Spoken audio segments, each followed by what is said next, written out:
अस्सलाम वालेकुम दोस्तों। लर्न एंड अर्न के यूट्यूब चैनल में खुशामदीद। हम अपने असेंबली के ट्यूटोरियल को आगे लेके बढ़ते हैं और आज की हम वीडियो में देखेंगे अनकंडीशनल जंप क्या होता है। हमने अपनी पुरानी वीडियोस में जो हमारी पिछली वीडियो थी उसमें हमने डिस्कस किया था अनकंडीशनल जंप क्या होता है, और आज की वीडियो में हम देखेंगे कि हमारे पास कंडीशनल जंप क्या होता है। बेसिकली हमारे पास जो कंडीशनल जंप होता है ये एक ऐसा जंप होता है जो उस टाइम वर्क करता है जब हमारे पास कोई कंडीशन हो, अदरवाइज ये वर्क नहीं करता। तो हमारे पास एक प्रोग्राम रन हो रहा है कि लाइक हमारे पास अगर इसी एग्जांपल को मैं लेके चलूं तो हमारे पास ये एक छोटा सा प्रोग्राम है और ये हमारे पास रन हो रहा है, लेकिन ये कब तक रन होता रहेगा? जब तक कोई कंडीशन अक्कर ना हो जाए तब तक कोई भी जंप क्रिएट नहीं होगी।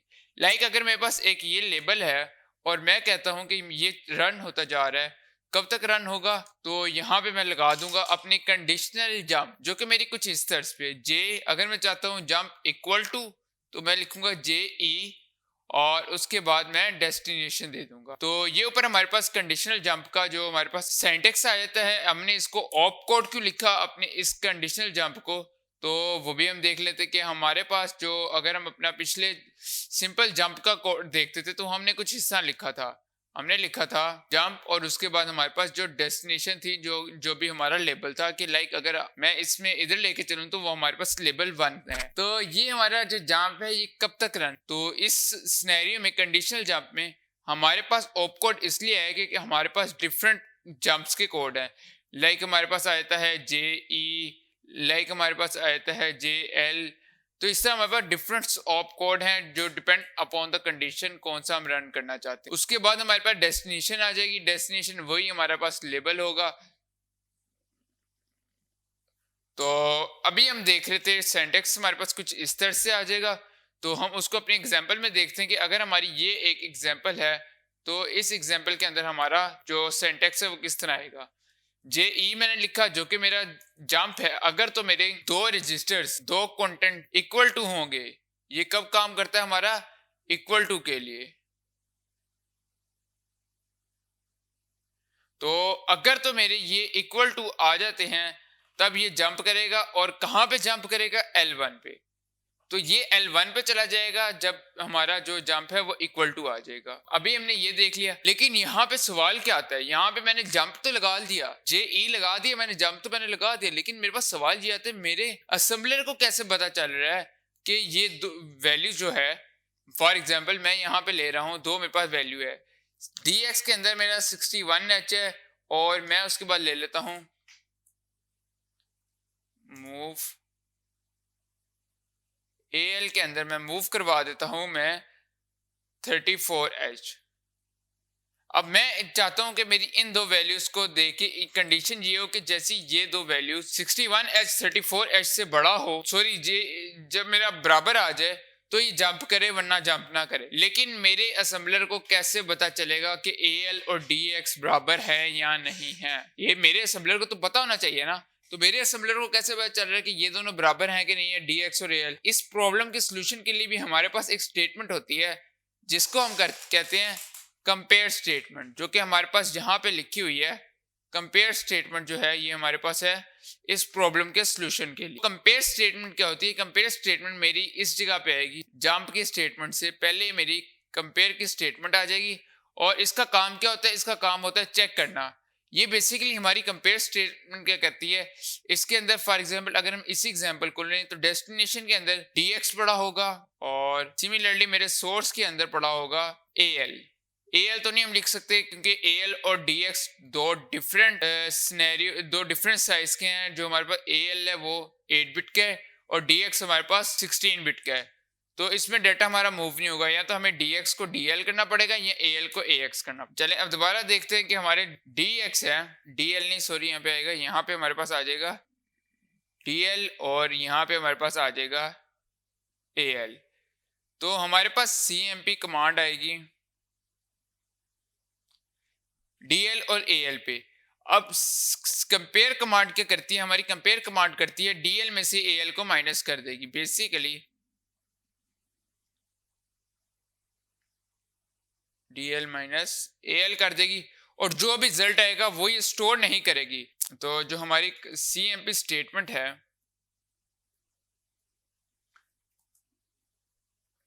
ये इसका जो है ये है कि डज नॉट स्टोर रिजल्ट। हमारी जो कंपेयर कमांड है ये हमारी जो है ये रिजल्ट स्टोर नहीं करती, बल्कि ये हमारे फ्लैग्स को चेंज करती है, फ्लैग्स को अफेक्ट करती है। और फिर जो हमारे फ्लैग्स पे जो अफेक्ट आता है उसकी बेस पे हमारा जो असेंबलर है वो डिसाइड करता है कि क्या होना है। अब मैं जब यहाँ पे कोड लिख रहा हूँ तो मैं यहाँ पे कुछ इस तरह लिखूंगा, मैं लिखूंगा N21H और उसके बाद मैं लिखूंगा CMP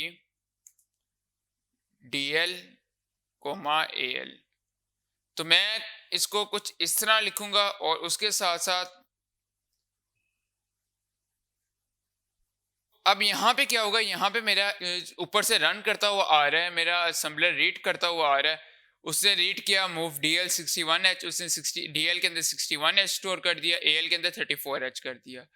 अब वो यहाँ पे हमारे L1 पे आएगा और इसको रन करेगा, आएगा और देखेगा, मूव AH के अंदर 2 करेगा और जो भी हमारे AL के अंदर स्टोर होगा उसको प्रिंट कर देगा। उसके बाद वो हमारे पास आएगा, कंपेयर कमांड में आएगा और देखेगा क्या हमारा जो कंपेयर DL और AL को कंपेयर करेगा, यानी इन दोनों को सब्ट्रैक्ट करेगा और उसको फ्लैग उस हिसाब से चेंज कर देगा। फिर उसके बाद आएगा नेक्स्ट कमांड पे जंप इक्वल टू में, और अगर तो हमारी कंपेयर कमांड में जिसने हमारे फ्लैग्स को अफेक्ट किया था, अफेक्ट इस सेंस में कि इसने हमारे फ्लैग्स को देखा और उसने डिफरेंट फ्लैग्स को अफेक्ट किया, वो हम आगे देखेंगे कौन कौन से फ्लैग को किस तरह अफेक्ट करता है ये। तो फ्लैग्स को अफेक्ट करेगा और उस बेस पे हमारा असेंबलर डिसाइड करेगा कि आइदर हमारी ये दोनों रजिस्टर्स के अंदर जो वैल्यू हैं वो इक्वल टू हैं या नहीं।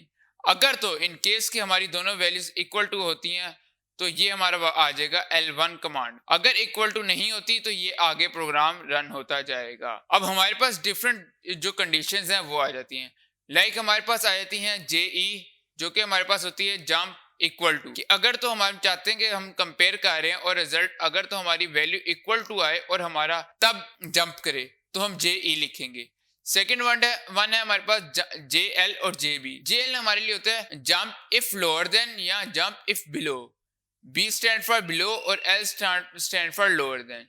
Similarly, jump if not equal to, NL not equal to और JNB jump when if not below, कि अगर हमारी जो CM की पहली वैल्यू है ये वाली वैल्यू ये नॉट लेस देन या नॉट लेस देन AL है तो हमारी ये जंप कर जाए, वरना जंप ना करे। सिमिलरली JG है, ये भी तब जंप करेगी जब हमारी डेस्टिनेशन के अंदर जो वैल्यू पड़ी हुई है वो हमारे सोर्स से छोटी होगी और हमारी डेस्टिनेशन वाली वैल्यू बड़ी होगी, तब हमारी ये जंप करेगी। अगर हमारी सोर्स वैल्यू वाली वैल्यू बड़ी आ जाती है तो ये जंप नहीं करेगी।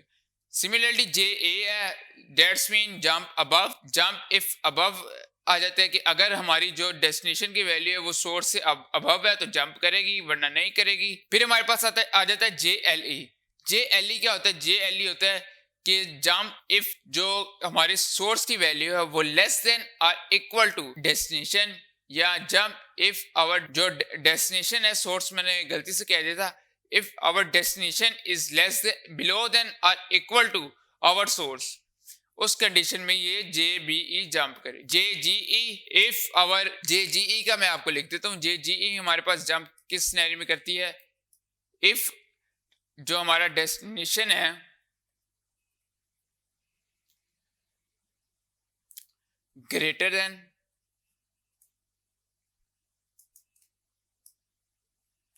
ग्रेटर देन और इक्वल टू सोर्स। और सिमिलरली जो हमारा JAE आ जाता है वो हमारा आ जाता है जंप इफ डेस्टिनेशन है वो अबव और इक्वल टू सोर्स आ जाएगी। तो ये सारा कुछ आपके डेस्टिनेशन को देखते हैं।